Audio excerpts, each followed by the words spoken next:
Hey guys, welcome back to Three Terrible Gamers podcast. This is episode 62, and I'm here with Colin. Hey guys.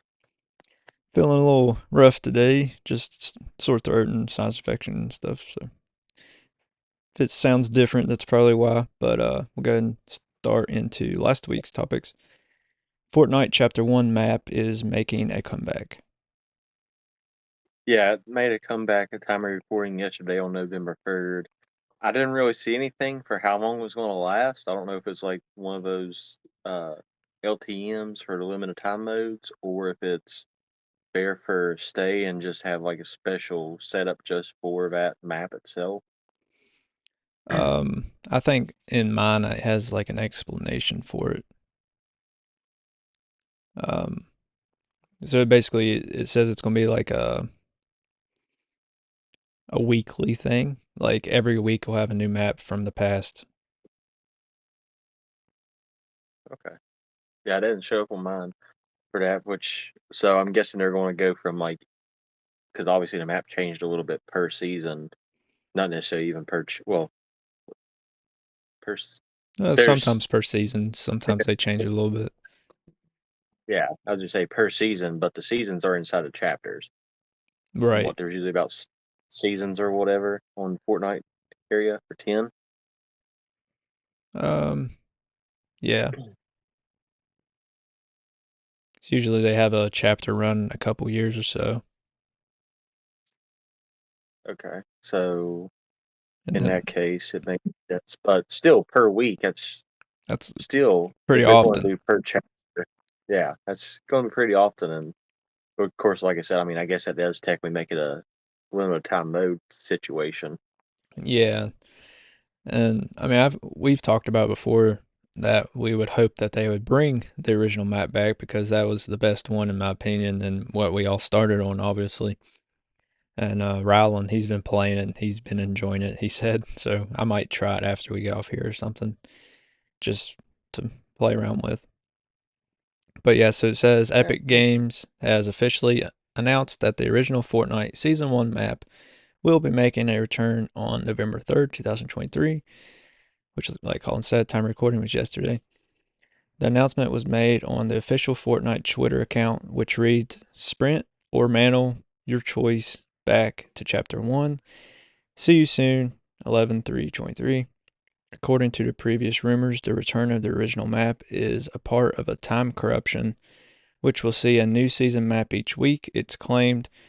For more context, user Winzo said that every week we'll have a new season. To explain further, since time will be running faster, every week we'll have a new season, and I'm assuming gameplay elements and map changes from those seasons.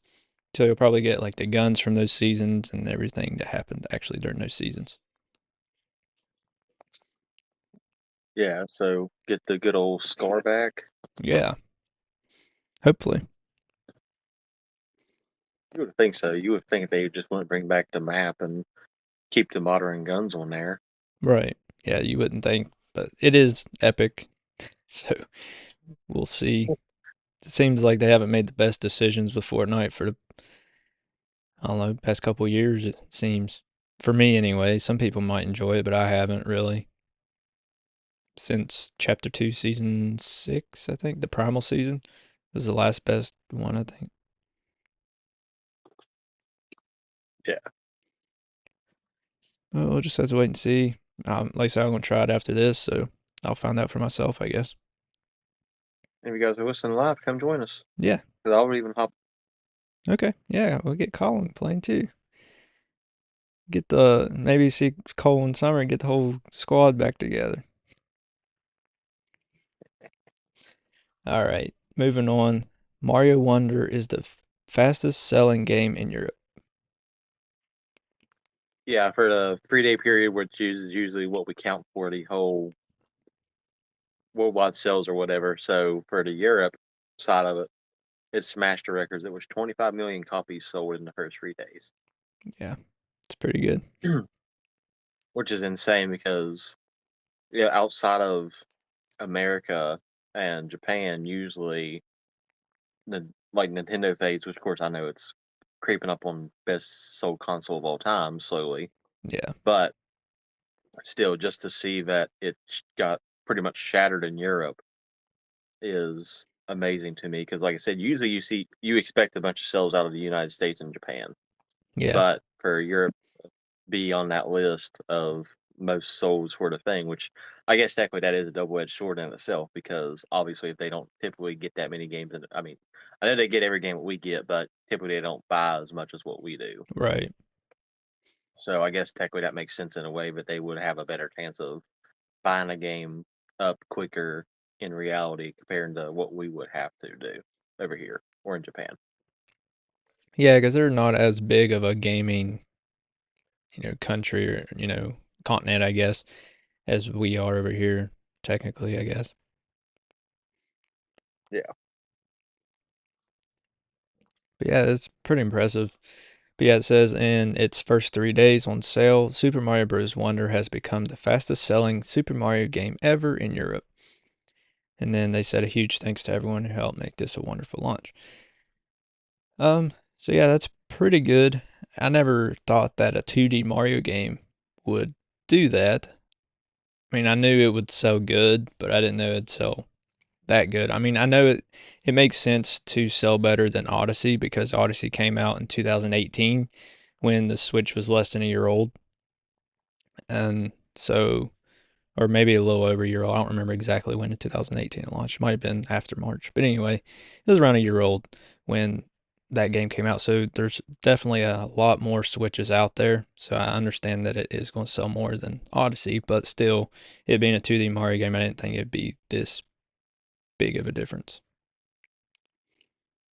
No, but as we mentioned before, it's been a while since we got a true 2D Mario that wasn't a reskin or just a rename for a different console porting over. Yeah. Yeah, it's been a really long time. And They a decided lot of to people do seem to see, like it more than the new Super Mario Bros. Series. And it has more life to it and more emotions, I guess, to it. yeah, It's a good game. and that was the thing on the developers end too, because unlike the new Super Mario Bros. Series, they didn't have a deadline. Like Widow and Nintendo was just like, right here's what we got, right here's what it's just a 2D Mario game. They was like, we're going to give you guys complete free reign on ideas and stuff, and then just pretty much make your ideas happen. So, and then like I said, they didn't have a timestamp on it.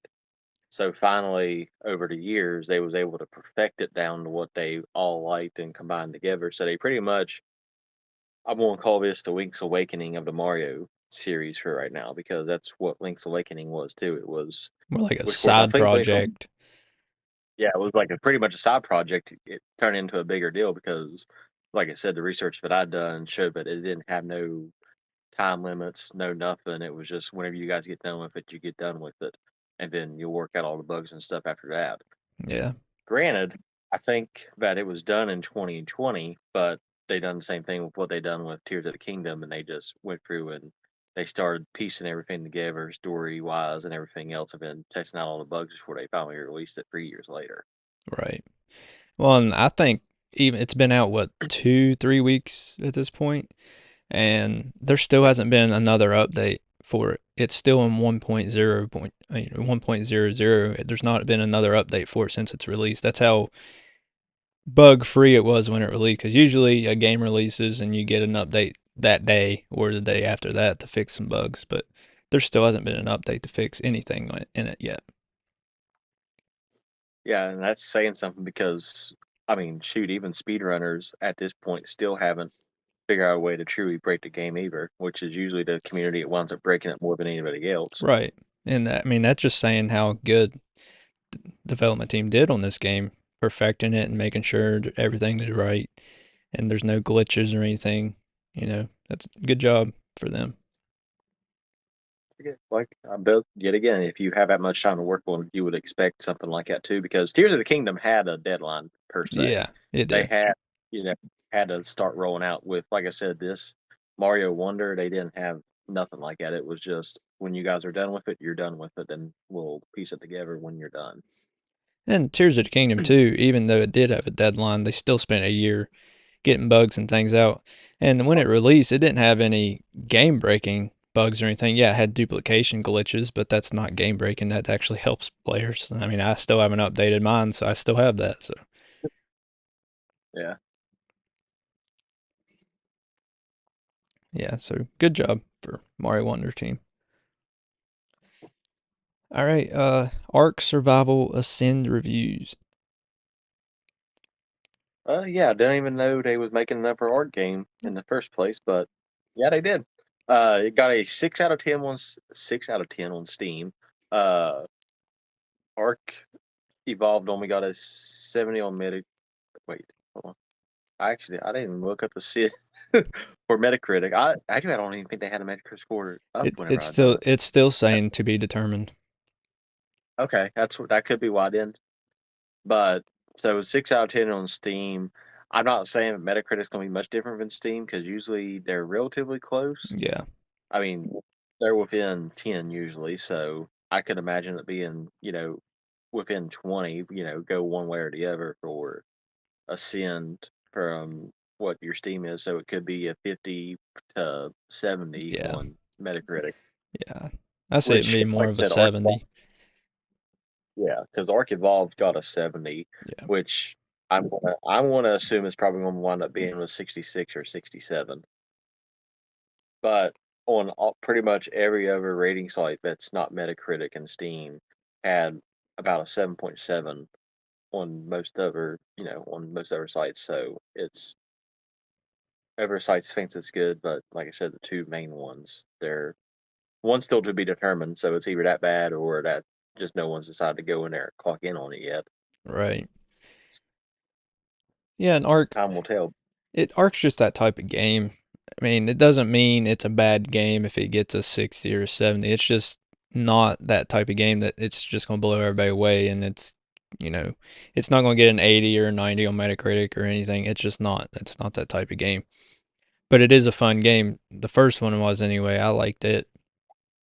It did have issues, but it was still fun. Taming dinosaurs, making forts, going against other people and clans and stuff. It was fun.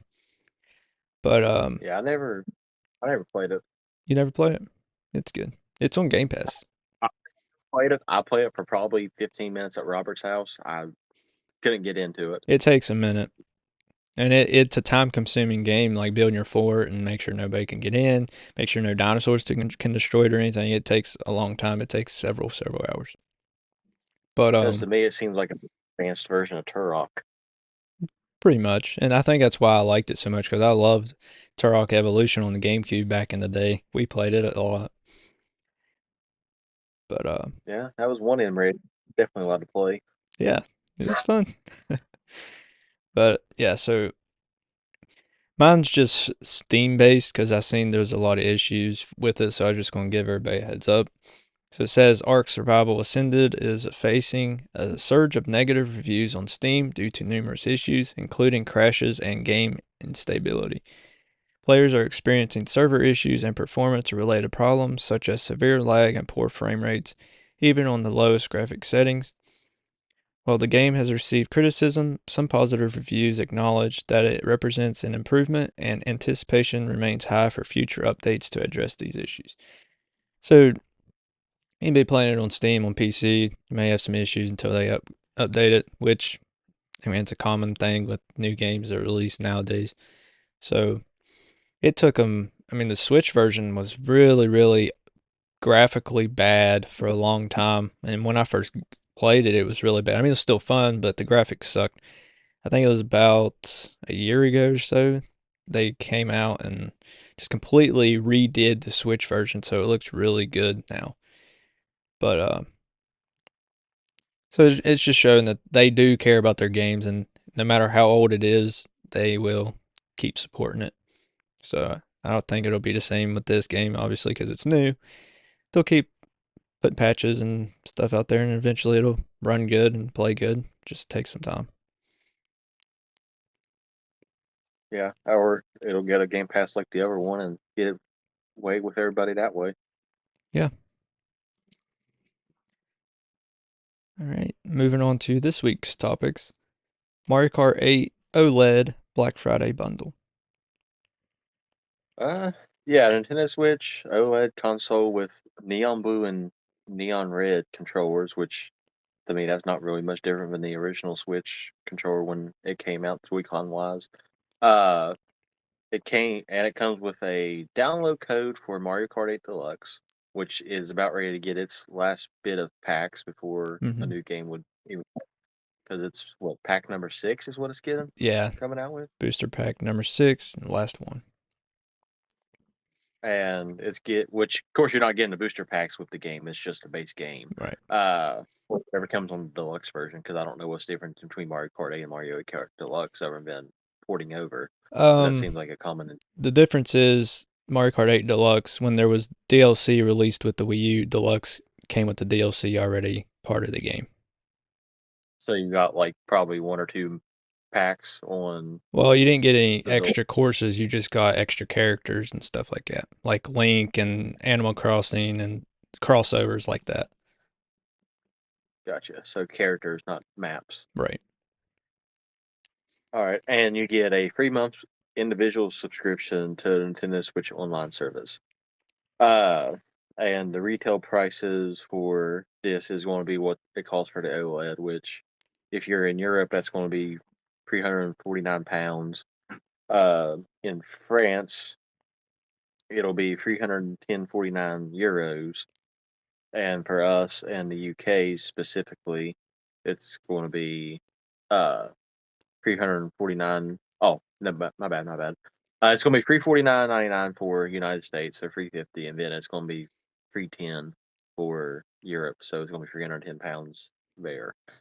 So yeah, it's if you want Mario Kart 8 Deluxe, a 12-year-old game at this point almost, and 3 months of Nintendo Switch Online, get you a new OLED.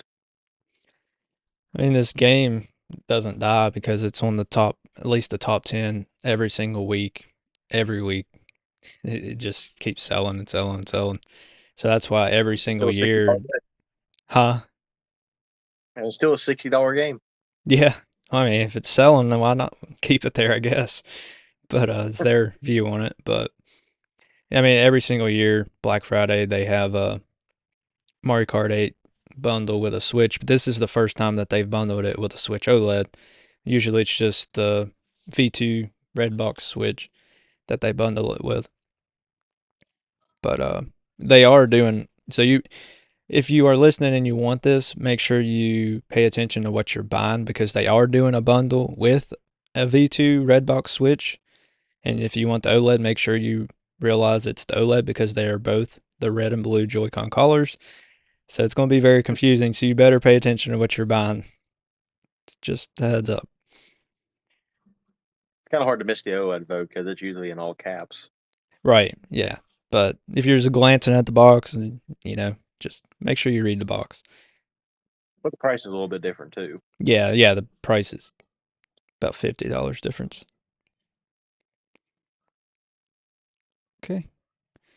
Yeah, I'll go ahead and read mine, I guess. It says the latest exciting bundle reveal comes from Nintendo, who has something of an annual tradition when it comes to Black Friday.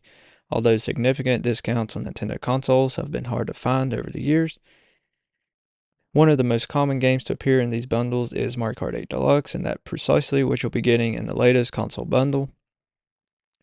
It confirms that a Nintendo Switch OLED version of the popular bundle is finally on the way, releasing on November 24th, which is Black Friday.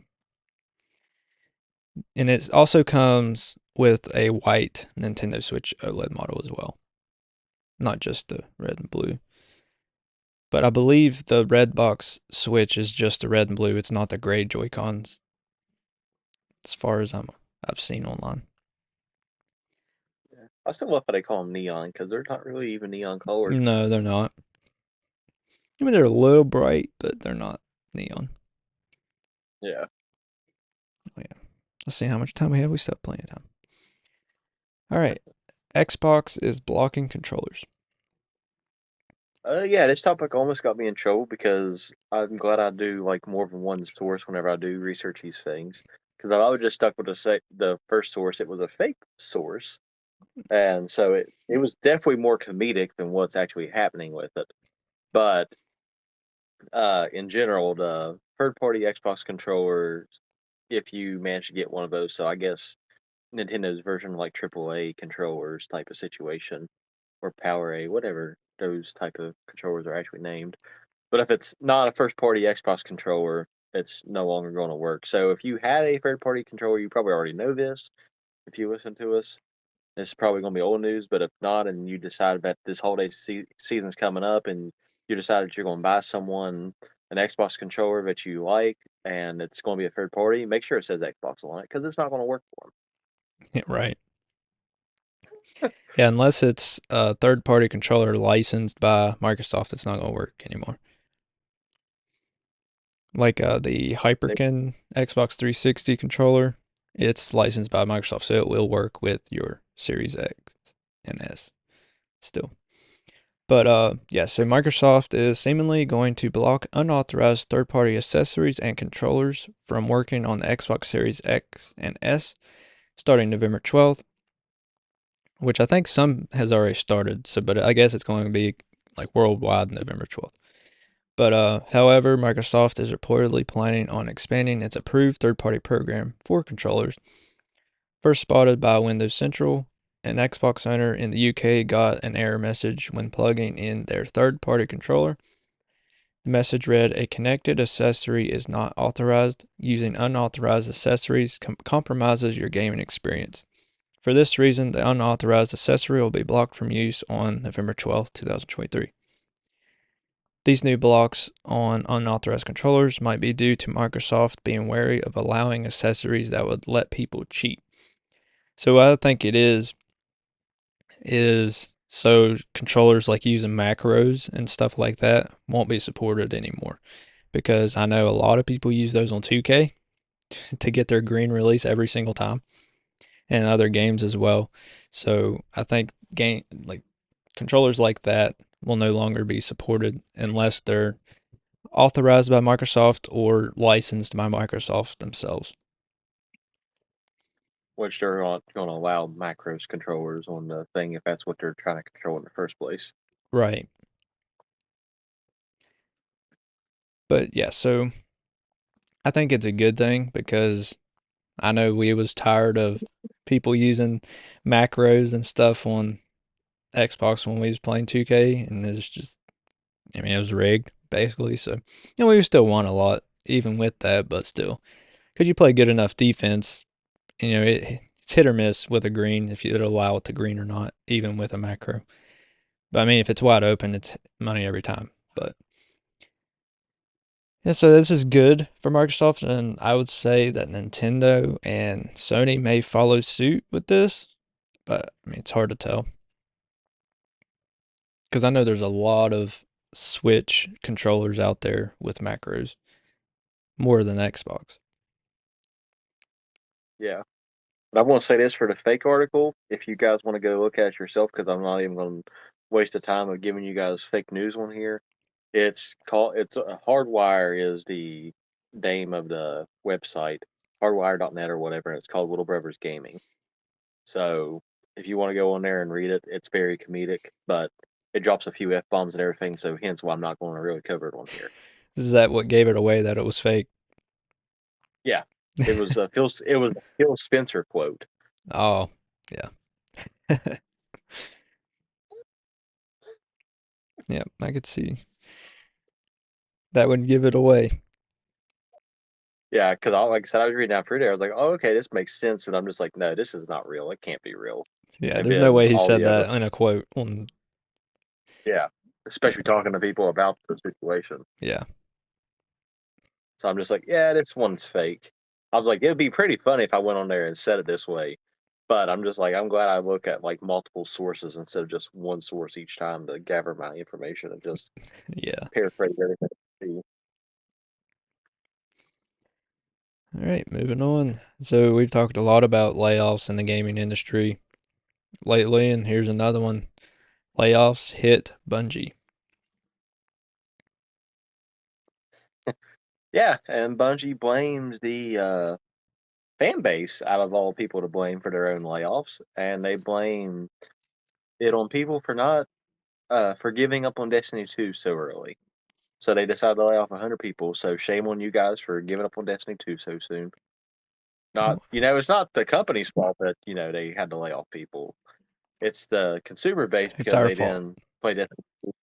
Yeah, it's our fault because, you know, we're the because they can't decide to be like, oh, okay, instead of making like, oh, okay, yeah, we can make Destiny free now, get the hype back up. But no, Bungie believes in 10-year games that don't even Well, last that's 10 their years. fault. That's the problem right there. Don't believe in 10-year games. 10-year games is a hard thing to do unless you're Mario Kart 8 or GTA 5. Yep. Because what the first Destiny lasted 7 years, and then I Destiny think so. two's about 7 years. Yeah, I believe. I mean, I got Destiny 2 when it first came out, when it was $60, and then it became free later. But I mean, if you're wanting the game to succeed, don't make it free. I mean, understand making it free, getting a lot of people in or whatever. But then if you make it free, you're going to have a bunch of DLCs like they've had, which confuses people, especially if people try to follow like a timeline or the lore into the game. That confuses people which ones, chronologically ordered or whatever, because there's a ton of DLCs for this game now. And then, it adds buying skins and crap like that. Nobody likes microtransactions in games. It's aggravating and annoying. So, I mean, it's Bungie's fault, obviously. And maybe they'll come out with Destiny 3 and try it again. Another 10-year game. We'll see. But yeah, so Destiny 2 developer Bungie has broken its silence after laying off around 100 staff members earlier this week. Well, I guess it had been last week. Well, this past week. Anyway, the studio posted a blog update that acknowledged the move and teased a major change in plans for Destiny 2's next big DLC, The Final Shape. On Monday, October 30th, Bungie laid off a sizable chunk of its staff in departments including community, QA, audio, and more. According to a report from IGN, Bungie CEO Pete Parsons cited Destiny 2's declining performance in 2023 as a cause. A report from Bloomberg noted that Bungie's upcoming projects were internally delayed as part of the move, with the final shape quietly moving to June 2024. So yeah, the Destiny 2 and Bungie have seen a lot of backlash over these layoffs because they are blaming the fan base, and something like that you just can't blame the fan base. It's not their fault. If your game's not good or it's boring to them or they don't understand it because of all the DLCs, it's not their fault. Or you're not charged for the game in the first place. Yeah, make it. Everybody's making games that are failing free, which I don't understand. Make them cheaper, make them $10, $15, so you're at least making a little bit of profit, but it's low enough where almost anybody can buy it if they want to. Yeah, because you still get a lot out of that game. It's a Well, yeah, relatively good game. it's a fun game, yeah, and but don't blame the player base when you decided to make it free. When Yeah, you that'd be could have like if charged Epic came. 20, 15, $10, whatever. And Yeah, yeah, that's not that much, but if a lot of people buy it, it adds up. It yeah, adds up that'd be more like than if Epic free. and was like, "Oh yeah, we're gonna lay off a crap ton of people when Fortnite's free, Rocket League's free, and everything else." It's like I said, it's not logical to blame No. your fans. Fortnite's a one of a kind.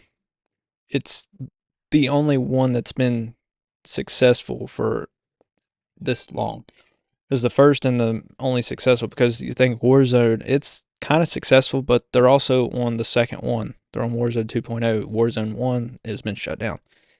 I don't think that's because it wasn't successful. It's just because they gave up on it too early. But still, that being said, Fortnite's the only one original that's still successful. Yeah, Not every game's because gonna be like that. I mean, I can understand Warzone's thing to an extent because it spans across what pre Call of Duty games. Yeah, But the reality of the situation is they kept the same map and everything else. At least Fortnite had a thing in mind where they was like, okay, we're going to change the seasons in the chapter and do that. So yeah, technically from the beginning in 2017, it's not the same game as what it was back in 2017, but they know how to work the formula. They've got their fans where they want their fans. Yeah, and just like anything though, I mean, when they change seasons, change chapters, they lose fans and then they gain fans. So it's not like they're losing a lot of people because there's diehard fans that's been there since the beginning that will play it no matter what. But for us, like it has to be good for us to play it. So they're always going to have people play it, just how many, and it just depends. But not every game's going to be Fortnite. So people need to quit developing games thinking that they're the next Fortnite that's going to be successful for years with being free and just living off of microtransactions because that's not the case. And I mean, Fortnite's not Epic's only game, so it's not just Fortnite that has them being successful. Yeah, it's their most successful and it has a big chunk part of that, but it's not the only one. No, But that's all the time we have. Thanks for watching or listening. Remember, you can always watch us live on Twitch and YouTube. Follow all of our socials, our Instagram, our Twitter, Facebook, TikTok. Join our Discord server, chat with us. Buy our merch here on Redbubble. Um, Anything else? I think it's everything. All right, we'll catch you in the next episode. Later, guys.